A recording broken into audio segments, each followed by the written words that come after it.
Everyone, good afternoon, Bermuda. Thank you for coming. We're here today to discuss the challenges we face with the government budget. This government has made it very clear for over 2 years now that budget cuts were required. We put in place a track, a 7% cut, 5% cut, 3% cut, to get us into a sustainable position where we can move government forward in the proper approach. The government has explored many different options as we've gone through this process. The unions are obviously opposed to many of these options. It started out with commercialization last year, and this would have included the protection of jobs as we worked through that, through the public reform bill.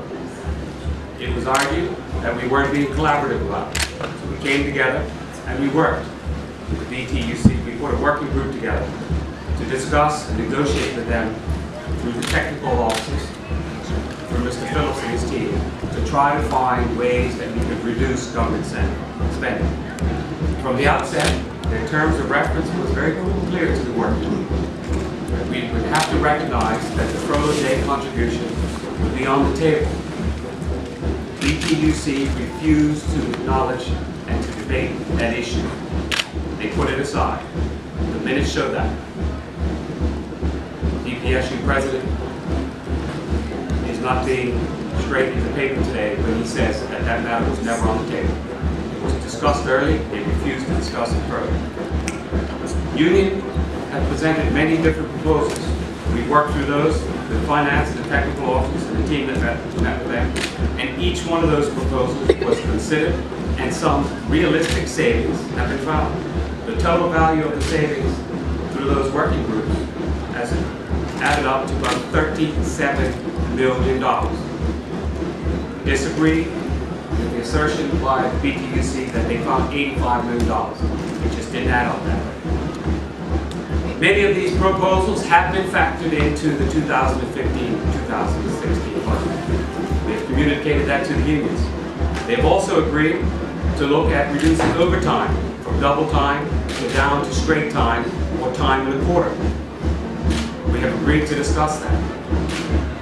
We've agreed, as they suggested, that there will be a freeze on hiring, and any positions within government that became vacant would have to be filled only if they were essential. And those positions, the request would be made to the Ministry of Finance and the Cabinet Office to sign off on those going forward.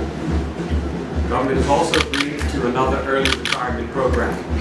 Let me be very clear, as the Minister of Finance can elucidate much more clearly than me, that all of these options are difficult to put a budget number on. The simple fact is you don't know how many people will apply for early retirement. You don't know how many positions within government will come available and will be filled.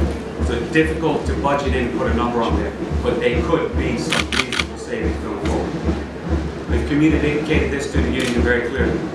We've also communicated to the union when they came yesterday at the first rally that they asked us to rescind the furlough day. We said that was not possible at this point. All options must be on the table. We went away, agreed to come back and have another meeting. I spoke to Union President early today after trying to get him a few times last night to apologize for not being able to get the team over to the meeting. And why did that happen? Because when we sent people over to discuss and negotiate, we wanted to make sure that they walked into the room and that there were proposals on the table, if it were agreed to, that Cabinet had already agreed to. We weren't in a position to do that. We called an emergency Cabinet meeting at 4 o'clock yesterday afternoon, and we met until after 8 o'clock last night. We have more proposals to put to the union that we think can offer significant savings. However, none of these decisions are easy. They all are very difficult to make. We're willing to work through those with the BTUC if they are willing to come back to the table and contribute. Until we have this opportunity, we really can't go any further on this process and trying to deal with their concerns. Now, a couple of questions that you might have, and I'll preempt. Clearly, if you cut services, it will mean the vast majority of the time you will cut people. We've made that clear to the union as they've gone through the process of trying to cut services. it would mean that people will be covered. Today, there have been no positions, no people within the civil service who are being cut or made redundant. We don't want to put anybody out of work. We want to keep everybody at work. The fact of the matter is, we're spending much more than we're taking. It is simply unsustainable. So in spite of all the emotion inside this room, outside this room, as we were elected to lead, we have to lead with clear, rational minds. If you're taking in less than you're spending, you've got a problem. We're trying to come up with realistic cuts to still provide the services that people of Bermuda expect and need, and at the same time reduce the government budget to a sustainable level. One other point I want to make in regards to spending. If you look back at government spending and revenue over the past couple of years, we've spent much more than we've earned.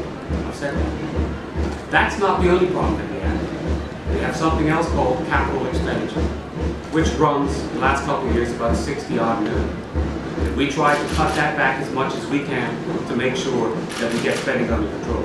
But when you do that, your facilities and your infrastructure struggle. So we have to balance that. That goes on top of the spending and makes the deficit higher. And the last thing we should consider, my number's not quite accurate here, but it's very close. We are spending almost $120 million a year to furnish the deficit and cover the debt that we have and make the payments. $120 million a year. This year, it is anticipated that the government budget will lose $270 million.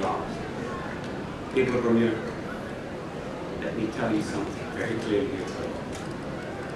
When we go back into the markets to borrow, whenever that time comes, the rest of the world does not care about Bermuda. They just want to know how we delivered on our promises, how we improve the economy moving forward, and how we pay the debt. If we don't keep up with those promises, the next time we go back, yes, we'll probably find some money, but it costs us a lot more, and we'll dig ourselves in a deep hole. Well, I used to play football. I used to kick the ball all the time. But time is stopped for us to kick that ball down the road. We need to deal with the challenges we face. For all of those people that are upset with the concerns that we have of putting all the options on the table, I understand where you come from.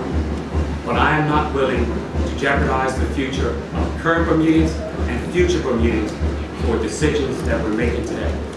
Having said that, we're looking for questions, and my colleagues will have to answer.